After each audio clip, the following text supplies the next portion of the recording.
Buen día, estimados jóvenes. Continuando con nuestras teóricas, hoy nos toca ver el tema de restauraciones directas con resina compuesta en clases 1, ¿no? Muchas veces consideramos que este tipo de restauraciones pueden ser, entre comillas, quizás de las más simples en operatoria, bueno, odontología restauradora. Si bien las cavidades pueden ser en muchos casos bastante simples, en otros quizás un poco más complejas, eh, puede de repente los tiempos operatorios, el proceso ser relativamente breve, pero las causas ah, para el fracaso en nuestras restauraciones, si no se toman en cuenta los protocolos tanto de preparación cavitaria, los protocolos adhesivos, los protocolos restauradores, si no se toman en cuenta adecuadamente estos protocolos, inclusive estas restauraciones consideradas simples pueden fracasar, ¿no? Y es por eso es importante que veamos nosotros, eh, recordemos un poco paso a paso qué es lo que tenemos que hacer. Esta puede ser una imagen bastante común de lesiones cariosas que correspondan a clase 1 de Black, ¿no? Que de repente a simple vista uno puede decir, sí, son cavidades o lesiones relativamente mínimas, cavidades también serán quizás relativamente mínimas, superficiales, etcétera. Pero si no se realizan los protocolos correctamente, inclusive estas restauraciones eh, que puedan ser simples, pueden fracasar también. Por eso es importante tomar en cuenta, como les había mencionado, todos los protocolos. Vamos a ver ahora el protocolo inicial para la preparación cavitaria, ¿no? Dentro del protocolo que corresponde a la preparación cavitaria, el primer paso son las maniobras previas. Y ustedes saben que las maniobras previas son 9. Este punto lo hemos venido repitiendo desde tercer año en teóricas, en prácticas, seguramente muchas veces ya han escuchado cuáles son las maniobras previas. Y esas maniobras previas son fundamentales, ¿no es cierto?, antes de empezar a hacer un tratamiento restaurador para operatoria dental. Comenzando desde el diagnóstico, vamos a ver uno por uno más adelante cuáles son las maniobras previas, solamente a modo de recordatorio. Después de las maniobras previas viene el paso de la apertura y la conformación de la cavidad.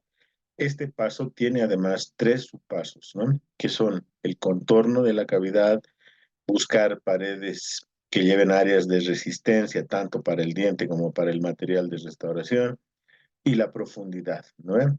La profundidad viene dada fundamentalmente y exclusivamente en todo caso por la profundidad o la extensión de la lesión.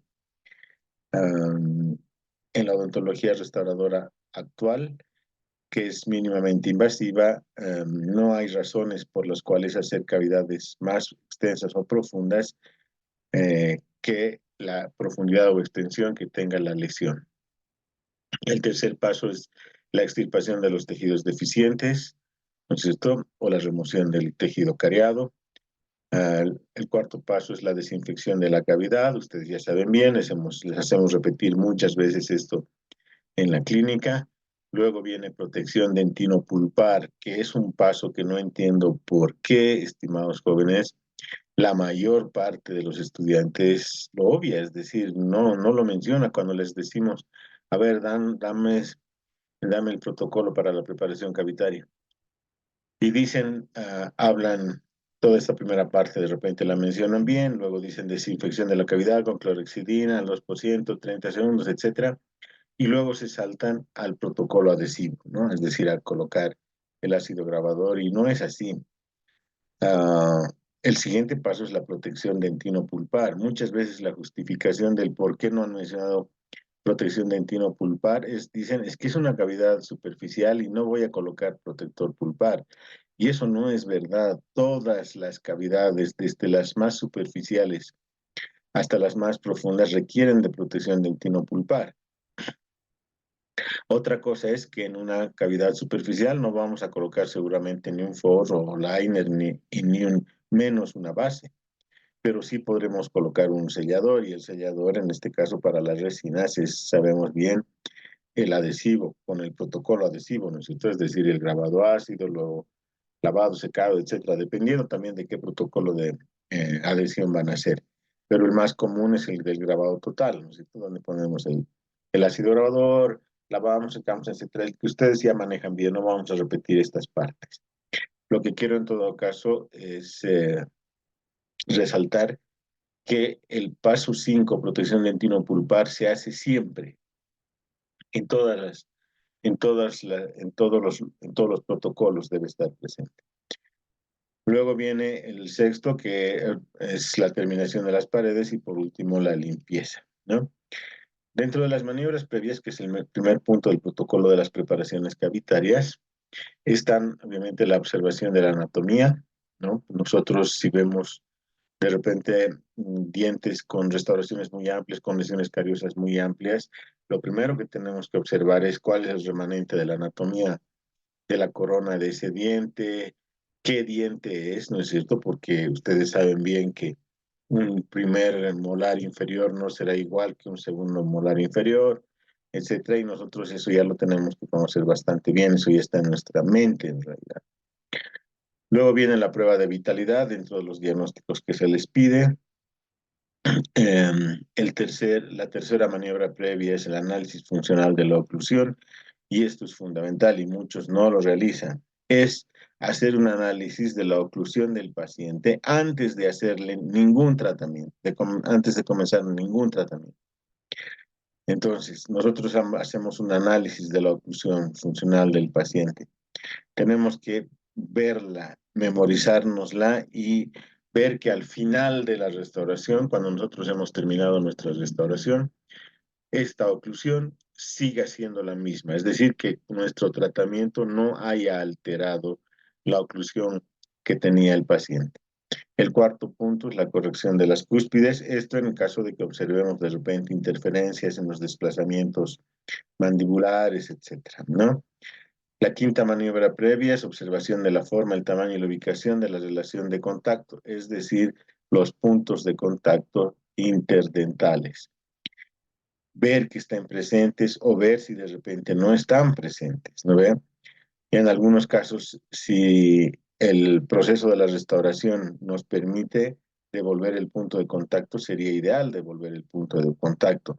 Obviamente, si los diastemas, es decir, estos espacios son muy amplios, no los vamos a devolver correctamente con una restauración directa, ¿no? Pero si los dientes que vamos a tratar tienen puntos de contacto, nosotros tampoco podemos perderlos, es decir, al final de nuestra restauración, hacer que esa pieza ya no tenga puntos de contacto con las piezas vecinas, cuando originalmente sí las tenía, ¿no? Porque sabemos bien que la pérdida del punto de contacto interdentario va a ocasionar esto que se ve en esta radiografía, es decir, la reabsorción ósea, la retracción gingival, la acumulación de restos de alimento, placa bacteriana, caries, radicular, etcétera, etcétera, y todo un problema, un proceso muy grande que acaba en una enfermedad periodontal que puede ser muchas veces bastante grave, ¿no? Luego viene la observación del nivel y la condición de los tejidos del periodonto, que es precisamente esto, que muchas veces puede estar alterado por la falta de puntos de contacto interdentarios o por quizás mala higiene, etcétera, ¿no? Que es en muchos casos puede ser una contraindicación para el tratamiento de operatoria dental. El, la séptima maniobra previa es la observación de la movilidad dentaria, la movilidad del diente. El paso 8 es el de tartraje y la eliminación de la placa. Recuerden bien esto. Muchos casos, en muchos compañeros sucede esto en la clínica y a varios de ustedes les ha de suceder. Quieren hacer un tratamiento, pero les decimos, está bien, puedes hacerle tratamiento, está autorizada la pieza, pero la enfermedad periodontal de tu paciente impide que le hagas ahora el tratamiento de operatorio, porque son protocolos adhesivos y la enfermedad periodontal es una contraindicación para hacer restauraciones adhesivas. Entonces, lo primero que tendremos que hacer es enviar a los pacientes o al paciente a periodoncia. La maniobra previa número 9, la última es la anestesia y la preparación del campo operatorio. Recuerden bien esto. La anestesia y la preparación del campo operatorio no es el primer paso de la preparación, del protocolo de preparación cavitaria. Anestesia y preparación del campo operatorio, es decir, anestesia y aislamiento absoluto, son el último paso de las maniobras previas. Las maniobras previas, que son 9, esas sí son el primer paso, podríamos decir. ¿No ve? Las maniobras previas, el último paso de las maniobras previas es anestesia y preparación del campo operatorio o aislamiento absoluto. ¿Cuál es el protocolo para las restauraciones de clase 1, en este caso, con resina compuesta? Primero está el hacer la preparación cavitaria, ¿no ve?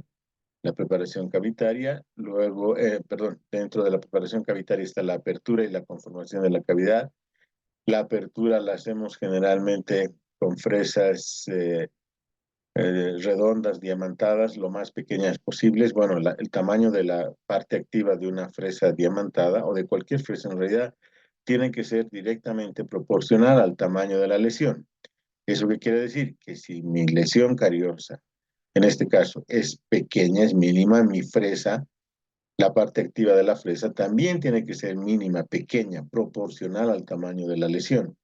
Si mi lesión es amplia, entonces el tamaño de la fresa seguramente va a aumentar, ¿no?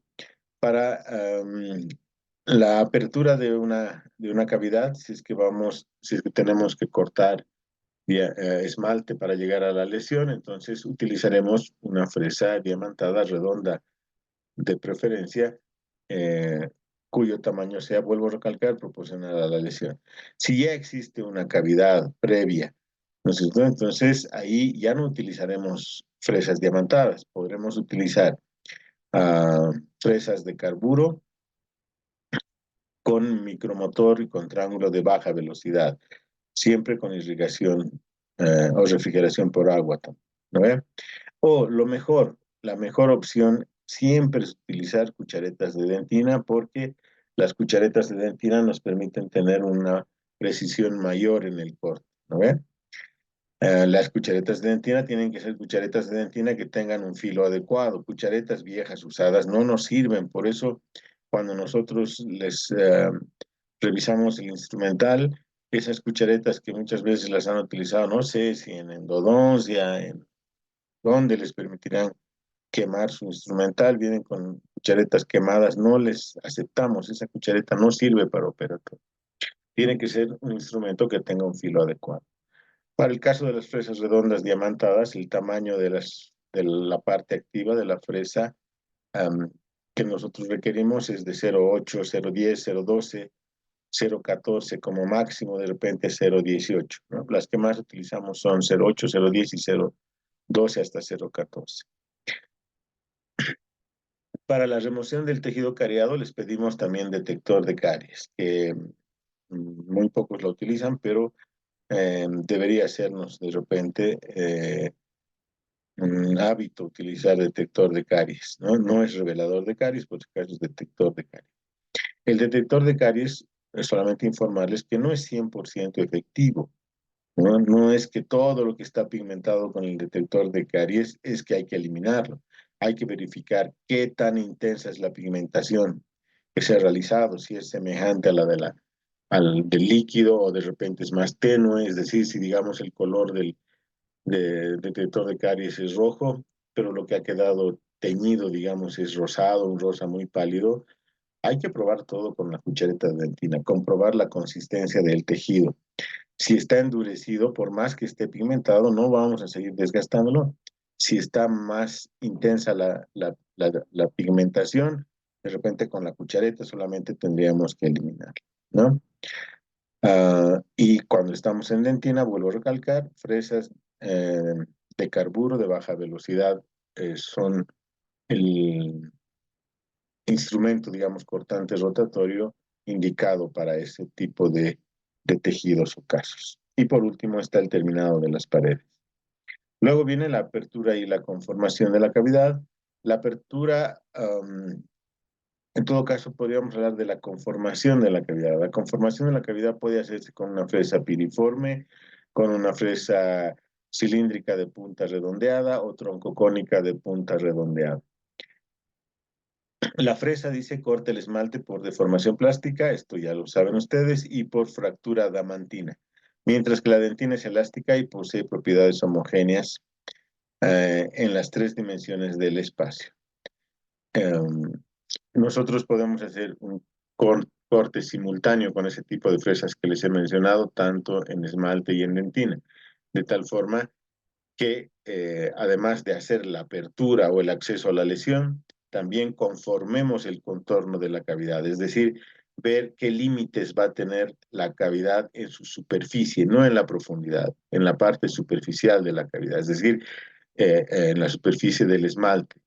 ¿No es cierto? Tenemos que ver qué tan amplia es la lesión y llevar hasta esos márgenes, los márgenes de la cavidad también, ¿no? El contorno debe evitar extenderse, dice, a todos los surcos, no se requiere planimetría cavitaria. Es decir, ya nos recurrimos más a esto de utilizar diferentes fresas para cada paso en la preparación cavitaria, no hacemos retención mecánica, no hacemos necesariamente pisos planos, etcétera. Por eso es que lo que antes de repente se hacía con unas, no sé, por lo menos 4 fresas, en la actualidad con 2 fresas es suficiente, ¿no? Hay que llevar los márgenes de la cavidad, las paredes de la cavidad, a áreas de resistencia. El esmalte socavado, dice, sano, previo control con detector de caries, debe conservarse. Recuerden esto, un esmalte que esté socavado por pérdida de la dentina. Si está sano ese esmalte, se debe conservar. Y la parte donde se ha socavado la dentina, la podremos de repente rellenar, reforzar, puede ser con un ionómero, puede ser con un ionómero combinado con resinas o puede ser de repente con resina. Luego está la forma de profundidad y vuelvo a recalcarles lo que les había dicho hace un momento, que la profundidad de una cavidad está directamente determinada por la profundidad de la lesión. La extirpación del tejido deficiente puede hacerse de preferencia con cucharetas de dentina, con un filo adecuado, vuelvo a recalcar, y en algunos casos con fresas de carburo de baja velocidad, cuyo tamaño de la parte activa sea proporcional al tamaño de la lesión, vuelvo a recalcar.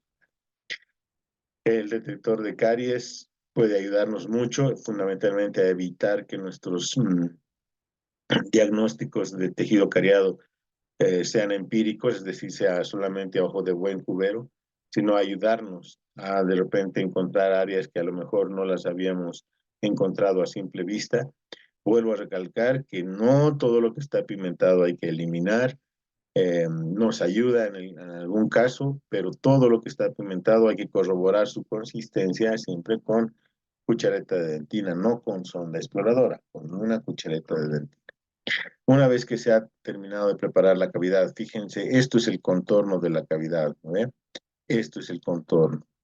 Llevar los contornos, los márgenes de la cavidad, dice en una parte, áreas de seguridad, es decir, donde las paredes son más sólidas, más fuertes, el esmalte no se va a romper, etcétera, ¿no ven? Una vez que se termina la preparación de la cavidad, nosotros sabemos bien que el siguiente paso es la desinfección de la cavidad, para eso utilizamos clorhexidina al 2% por 30 segundos. Solamente recalcarles a algunos compañeros o compañeras que aún siguen pensando que después de utilizar la clorhexidina hay que lavar otra vez y secar. Eso es totalmente incorrecto. Si hemos puesto clorhexidina en esta cavidad, la hemos desinfectado y luego le echamos agua, la hemos vuelto a contaminar. ¿No es cierto? La hemos vuelto a contaminar. Nosotros ponemos la clorhexidina, esperamos unos 15 segundos y luego aireamos, ¿no es cierto?, esa cavidad para secarla. Luego viene el paso de la protección dentinopulpar, y la protección dentinopulpar va a depender de qué tan profunda sea la cavidad. Nosotros hacemos protección dentinopulpar indirecta, ¿no ve? La directa es cuando se ha expuesto la pulpa y en muy raras ocasiones hacemos esa protección pulpar. Los endodoncistas, perdón, en la actualidad, básicamente lo que hacen hacer es endodoncia. Nosotros en la clínica, en algunos casos, sí hacemos protección pulpar directa, pero el protocolo es un poco más complejo, parece. Estamos hablando de restauraciones normales, entre comillas, ¿no? Entonces, la protección dentinopulpar va a depender, les decía, de la cavidad, de la profundidad de la cavidad. Entonces, dependiendo de la profundidad de la cavidad, podemos utilizar selladores dentinarios, forros cavitarios o liners y bases cavitarias. Sabemos bien que cada uno de estos grupos de protectores dentinopulpares tiene sus cualidades específicas y obviamente sus indicaciones específicas también, ¿no ve? Nosotros tenemos que conocer a detalle exactamente cuáles son las cualidades de cada material, de cada grupo de materiales de protección dentinopulpar, de cada uno de estos tres grupos, qué materiales pertenecen a cada grupo y obviamente en qué casos los utilizaría. Esto es parte fundamental de defensa de los trabajos clínicos en la clínica de operatoria dental. Si es que nosotros hemos utilizado una base cavitaria, eh, casi siempre en la clínica utilizamos ionómero de vidrio el convencional o de repente el ionómero de vidrio modificado con resinas, ¿no? En casos donde las cavidades son profundas, pero obviamente no hay comunicación pulpar, pero sí son profundas, es decir, como nosotros mencionamos siempre, que al trasluz de la dentina se puede percibir ya el rojo de la pulpa, es decir, la dentina está casi transparente. No hay comunicación pulpar, pero estamos muy cerca de la pulpa y es una pulpa vital. En esos casos utilizaremos un forro, además, un liner, ¿no es cierto?, que puede ser hidróxido de calcio fraguable o cualquier otro material que tenga de repente hidróxido de calcio. Pueden ser cualquier otro material actual también. En esos casos, cuando la cavidad es así de profunda, donde se puede percibir el rojo de la pulpa a través de la dentina, colocaremos de repente hidróxido de calcio fraguable o dical en la base y encima del hidróxido de calcio vamos a colocar una base cavitaria, es decir, un ionómero de vidrio, ¿no? No necesitamos colocar, jóvenes, hidróxido de calcio o dical en la base y encima de eso, como una base cavitaria, un ionómero. No en todos los casos se hace eso. Solamente cuando la cavidad es muy profunda. Si la cavidad no es tan profunda, es decir, no tiene esas características que les he mencionado anteriormente, no hay necesidad de colocar hidróxido de calcio o dical en la base de la cavidad, ¿no? Directamente podríamos recurrir al ionómero de vidrio, porque el ionómero de vidrio sabemos bien que actúa a la vez, puede ser un forro cavitario o puede ser una base también. Entonces, si hemos culminado, digamos, la protección dentinopulpar con una base cavitaria como el ionómero en este caso, dependiendo de qué ionómero hayamos utilizado, ustedes saben bien eso, puede ser el ionómero convencional, polvo y líquido que nos dan en la clínica, base y catalizador, colocamos, rellenamos la cavidad con la base cavitaria y tendríamos que esperar unas horas para que podamos retallar la cavidad, ¿no ve? Tenemos, sabemos nosotros que el ionómero de vidrio convencional requiere de por lo menos entre unas 6 a 12 horas para que adquiera una dureza definitiva. Por lo tanto, antes de ese tiempo no podemos humedecer, echarle agua a este ionómero. Y en los casos en los que se requiere hacer el tratamiento en una sola sesión, como muchos estudiantes hacen, se llevan su ionómero combinado con resinas, de tal forma que después de fotopolimerizar el material pueden retallar, ¿no? Y luego proceder al protocolo restaurador. Retención para el caso de las preparaciones cavitarias ya no se las hace, les había dicho, ya no se hace este paso porque las restauraciones actuales son adheridas, ¿no? Están adheridas al diente mediante adhesivos, por lo tanto retención mecánica ya no se hace. Luego viene la terminación de las paredes, que es utilizar fresas diamantadas de grano fino para alisar el contorno de las paredes, ¿no? Para que no sean irregulares. Y por último está una limpieza. Podemos utilizar este tipo de fresas para el retallado, ¿eh? Una vez que hemos puesto el ionómero, adquirido su rigidez definitiva, tenemos que utilizar fresas que tengan en su extremo una punta plana, que puede ser esta cilíndrica de punta plana o esta cono invertida de punta plana para hacer, para regularizar el piso de la cavidad, que ya no en este caso es diente, ya no es dentina, sino será ionómero de vidrio, que puede ser el convencional o el combinado con resinas, ¿no? Lo importante es liberar las paredes, el contorno, las paredes en el contorno de la cavidad, de tal forma que en esta parte solamente quede el diente expuesto y aquí es donde se pueda adherir toda la resina, ¿no es cierto?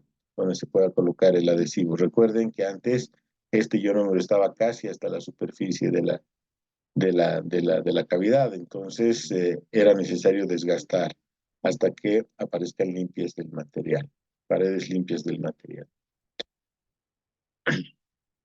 Tiempos operatorios en la restauración con resina en casos de clase 1. Ya estamos hablando de la restauración, ¿no?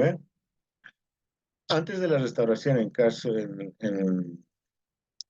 de piezas posteriores, eh, siempre protegemos los dientes vecinos. Los podemos proteger con teflón, los podemos proteger con matrices, con cintas de celuloide, de tal forma que cuando colocamos el ácido grabador sobre la pieza que vamos a trabajar, este ácido grabador no pueda grabar el esmalte de las piezas vecinas, ¿no ven? Solamente el diente en el que vamos a trabajar. Por eso el primer paso es protección y separación de los dientes vecinos. Después del tiempo adecuado para el grabado ácido, lavamos, secamos, colocamos el sistema adhesivo, esperamos unos 15 segundos, lo frotamos en la dentina, aireamos el adhesivo y luego fotopolimerizamos. Ustedes saben que cada paso, cada cosa que les estoy diciendo, cada punto que les estoy mencionando tiene una razón. No es solamente lavar y secar. Sabemos bien que si no se lava adecuadamente, el remanente del ácido grabador puede ocasionar irritación a la vitalidad pulpar. Si se seca en demasía, se puede ocasionar una irritación a la pulpa muy grande por el desecado de la dentina, la eliminación completa del agua de los tubos dentarios, etcétera, etcétera. Si no se seca correctamente, la adhesión no va a ser la adecuada, etcétera. Vuelvo a recalcar, les estoy mencionando los pasos de los que ustedes por cada uno ya saben el detalle, ¿no? De qué involucra cada paso. Entonces, la última parte del protocolo adhesivo será la fotopolimerización del adhesivo. Luego viene la manipulación del composite, es decir, realizar los incrementos de la resina. Cada incremento debe ser insertado, adaptado y modelado. Recordemos bien que esto no es un solo paso, ¿ve? No es llevar toda la resina, toda la cavidad, insertarla, adaptarla. Esto se hace estrato por estrato. Esto nos va a tomar tiempo. Cada estrato no puede ser mayor a 1,5 milímetros de espesor. Por lo tanto, nos va a tomar tiempo. Tienen que ser múltiples estratos. Y con cada estrato se hace lo mismo, ¿cierto? Al insertarlo, adaptarlo, modelarlo, etcétera, esperar a que por su propio peso molecular la resina se adapte a las irregularidades de la superficie, eh, etcétera, ¿no? Es decir, tenemos que tomarnos el tiempo necesario para realizar una colocación, una restauración, podríamos decir, de manera correcta. Una vez que hemos adaptado cada estrato correctamente, entonces vamos a fotopolimerizar este estrato. Lo mismo, la fotopolimerización también puede ser un paso que ocasiona el fracaso de nuestra restauración.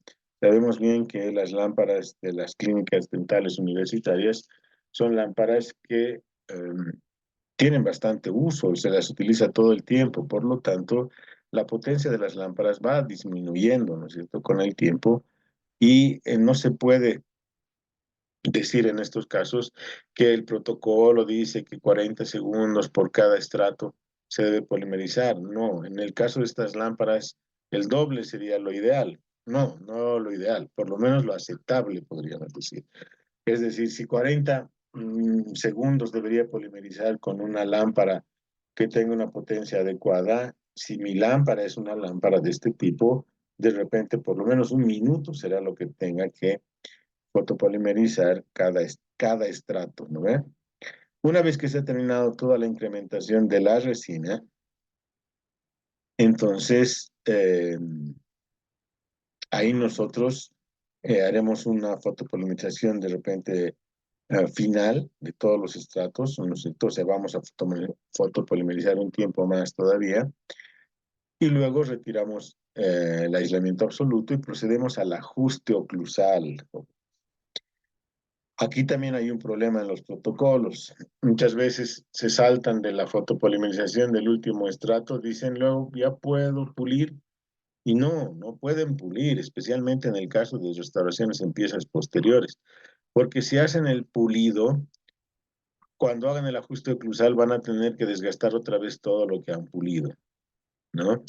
Entonces, lo primero que hay que hacer es retirar el aislamiento absoluto, hacer el ajuste oclusal, y una vez que el ajuste oclusal sea el correcto, entonces recién procederemos al acabado pulido. Y saben bien que el acabado y pulido tienen tres subpasos, que son la forma, el alisado y el brillo, ¿no? Y una vez que se ha terminado todo este proceso, se procederá a controles postoperatorios, ¿verdad? Que no lo hacemos en la clínica, pero en sus consultorios sí, es decir, se le tiene que informar al paciente que este tipo de restauraciones requieren de mantenimiento, que por lo menos una vez al año se debe hacer un control.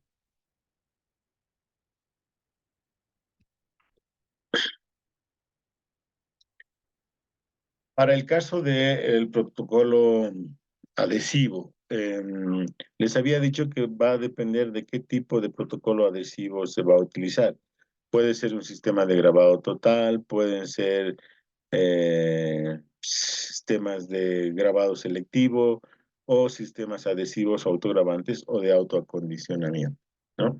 Eso va a depender del material que tengan, de la técnica que quieran utilizar.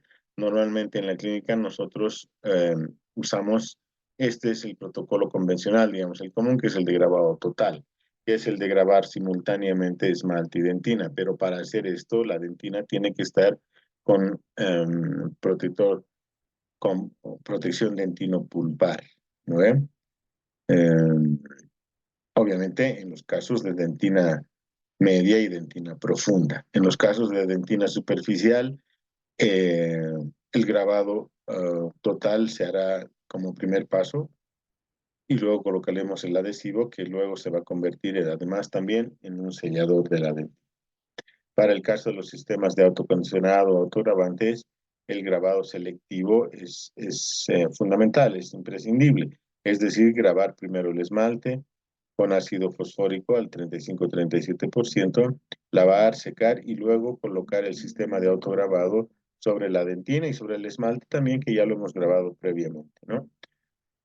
Este tipo de sistemas graban la dentina con ácidos más débiles que se autolimitan después de un tiempo, por lo tanto ya no hay necesidad de lavar y secar posteriormente después de que se ha puesto el sistema autogravante sobre la dentina. Con el sistema de grabado total, lo que nosotros buscamos es un patrón de grabado de tipo 1 en el esmalte, ¿no? Que visto al microscopio nos tiene esta apariencia el esmalte después de colocar el ácido grabador. Dice, el patrón de grabado tipo 1 corresponde a una disolución de la parte central de los prismas del esmalte permaneciendo intacta la periferia. Fíjense, es como un panal de abejas. En el esmalte, las micro retenciones mecánicas son bastante grandes. Este es un panal de abejas. Fíjense lo parecido que es. Recuerden que aquí en todas estas cavidadcitas va a entrar el adhesivo. Una vez que se fotopolimerice, se va, se va a construir una especie de micro retención mecánica bastante fuerte. Por eso es que la adhesión al esmalte es muy fuerte, ¿no? En comparación con la que se logra en la dentina. Pero para que sea una adhesión así de fuerte, es necesario obtener un patrón de grabado correcto, ideal. Y ese es el patrón de grabado tipo 1. Para obtener este patrón de grabado tipo 1 en el esmalte se requiere unos 25 segundos de aplicación de ácido grabador sobre el esmalte, ¿no? 10, 15 segundos es muy poco, el patrón de grabado va a ser muy pobre. Tampoco se puede poner más, si nos pasamos de los 30, 40 segundos, obtendremos un patrón de grabado tipo 2, de repente a los 60 segundos ya un patrón de grabado tipo 3, que ya no será un patrón adecuado para lograr una buena fuerza de adhesión, ¿no? Por eso, 25 segundos le vamos a poner como un tiempo promedio para obtener patrón de grabado tipo 1 en el esmalte, ¿no? Estoy hablando del esmalte porque en la dentina va a variar mucho el tiempo de grabado dependiendo de la profundidad de la cavidad, eso ustedes lo saben bien. Luego se lava y se seca con los cuidados respectivos. Cada paso, el lavado como el secado, tiene que tener sus condiciones, sus requerimientos específicos. Después del secado colocamos el adhesivo, el sistema adhesivo, lo frotamos con cierta vigorosidad en la dentina, pero sobre el esmalte solamente lo vamos a pincelar, ¿no? No hay que frotar sobre el esmalte porque los prismas de esmalte que han sido desmineralizados podrían colapsar. Una vez que se espera 15 segundos después de haber colocado el sistema adhesivo o el adhesivo, se airea, hay que echarle aire, aire limpio y seco, con la finalidad de evaporar el solvente y además de hacer una capa más fina del adhesivo y además que con la fuerza del aire penetre más el adhesivo a los túbulos dentinarios, a las irregularidades del esmalte, etcétera. Después de que hemos asegurado de todo este paso, recién fotopolimerizamos el adhesivo, ¿no? Tenemos que tener también cuidado de fotopolimerizar adecuadamente el adhesivo. Olvidémonos de 20 segundos o 40 segundos. Dice el protocolo, eso es para lámparas que tienen una buena potencia. Lámparas como las de la clínica o las lámparas chinitas que tienen muchos estudiantes, esas requieren de mayor tiempo, ¿no? 20 segundos, 40 segundos puede ser poco.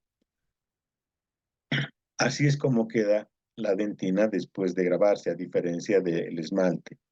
En la dentina la malla colágena queda totalmente expuesta y el diámetro de los túbulos dentinarios también ha crecido, aumentado.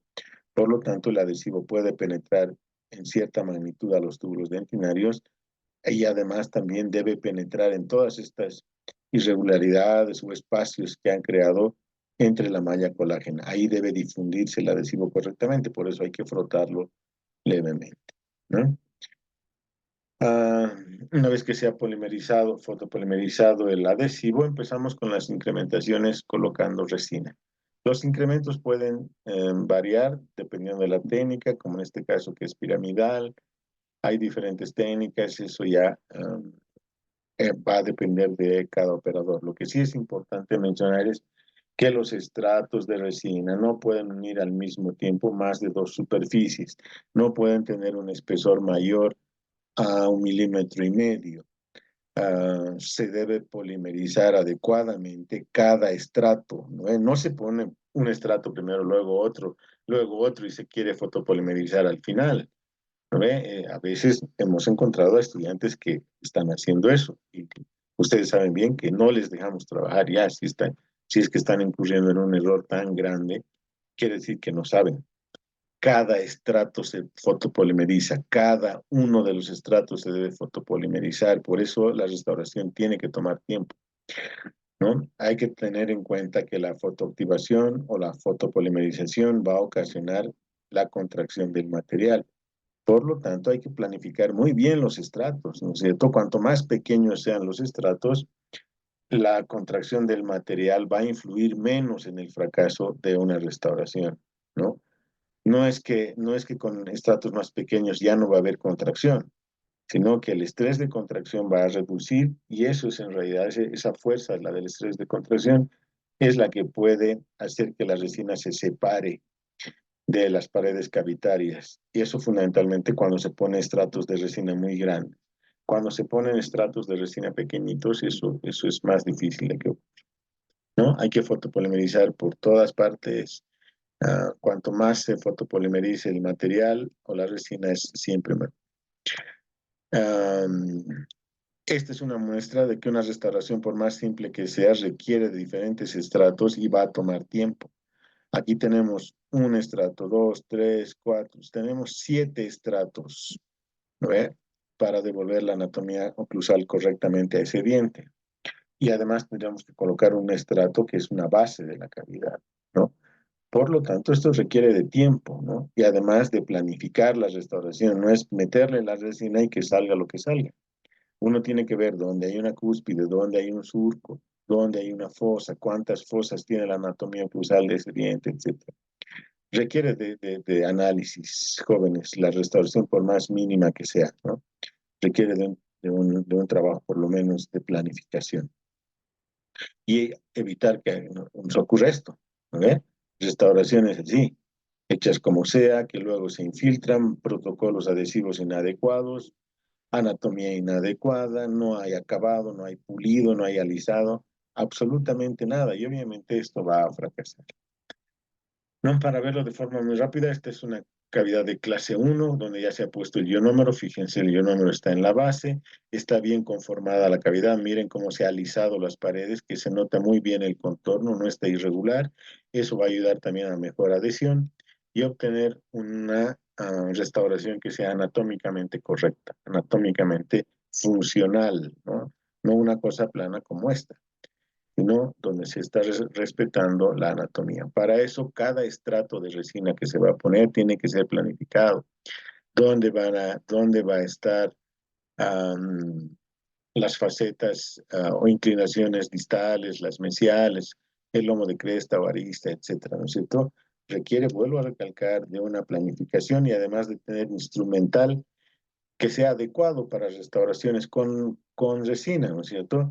Espátulas tipo Heidemann de este tipo, espátulas cónicas con puntas finas o más finas, incluso como agujas, puntas que son como son de exploradora para dar la anatomía oclusal, los surcos, etcétera, ¿no?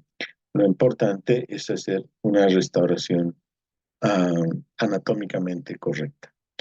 Luego viene, habíamos dicho, el ajuste oclusal. El ajuste oclusal es fundamental, ¿no? Hay que ver que la restauración que hemos hecho no está interfiriendo en la oclusión normal con la que había llegado el paciente. Si el material de restauración que hemos puesto está pigmentado, hay que ver qué cosas eliminar y qué cosas no, qué puntos eliminar y qué puntos no. ¿No es cierto? Porque si eliminamos todo lo que está pigmentado en una restauración, obviamente después cuando cierre ya no va a pigmentar, pues, ¿no? Ya no, porque ya no va a chocar, pero si ya no hace contacto con la pieza antagonista, le hemos quitado función. Ya no, obviamente, ya no pinta. Dice, no, ya no pinta nada, doctor, ya no. Eso quiere decir que han hecho mal el ajuste cruzal, que han desgastado hasta lo que no deberían desgastar. Porque los dientes tienen que tener contacto con sus piezas antagonistas. Si no tienen contacto, no tienen función. Pero para saber qué puntos elimino y qué puntos mantengo, tienen que leer oclusión funcional, ¿no? Anatomía funcional oclusal, etc. Todo lo que se refiere a un ajuste oclusal correcto. Una vez que se ha hecho un buen ajuste oclusal, pasamos al acabado y al pulido. Ahí recién hacemos el acabado y el pulido. Y el acabado y el pulido saben que tiene 3 etapas. No voy a volver sobre el tema porque este tema todo el año se les ha ido repitiendo en las diferentes teóricas, en la clínica, etc. El ajuste oclusal consta de 3 pasos, ¿no? La forma, el alisado y el pulido o brillo. La forma se da con fresas multilaminadas, el alisado con fresas diamantadas de grano fino, ultra fino, aro rojo, amarillo, y luego gomas, y luego el pulido o brillo se le da con la pasta de alto brillo y un cepillo de pelo de cabra o una felpa, ¿no ve?